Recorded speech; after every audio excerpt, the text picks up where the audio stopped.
Go find your basket of fruit and pick out an apple you think looks good.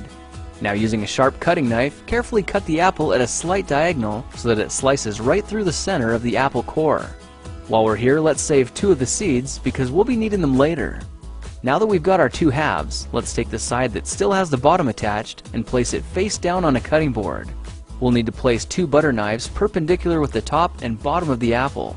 Now we can carefully cut down along one side of the apple core until the knife bottoms out on our makeshift spacers, then use the spacers as a guide to gently cut in from the side.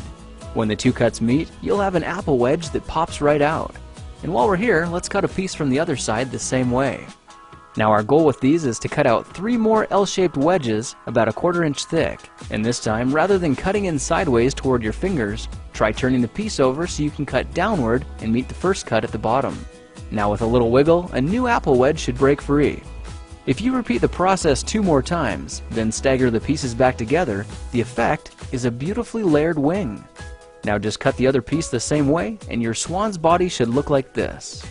To make a place for the head, all we need to do is carefully cut into the front of the body and gently lift the pieces out to reveal a clean and fairly deep groove. At this point, we can go ahead and grab the other half of the apple and place it between the butter knives like before, but this time we're just going to use them as spacers to cut an even slice off the bottom. You can see that repeating this process 3 or 4 times gives us a nice variety of shapes and sizes. Now look for a piece that resembles a heart that's been slightly flattened on top.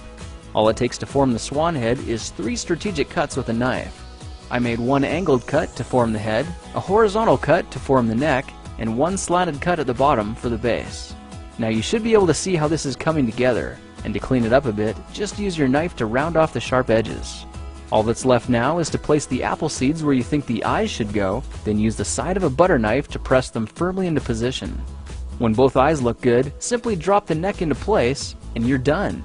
You've just created a beautiful and decorative apple swan. I spritzed mine with a bit of lemon juice to help prevent it from turning brown, then put it on display to show off for our dinner guests later that night.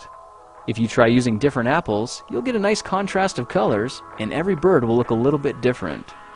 Well, now you know how to take any ordinary apple and turn it into a decorative and edible apple swan. If you like this project, perhaps you'll like some of my others. Check them out at thekingofrandom.com.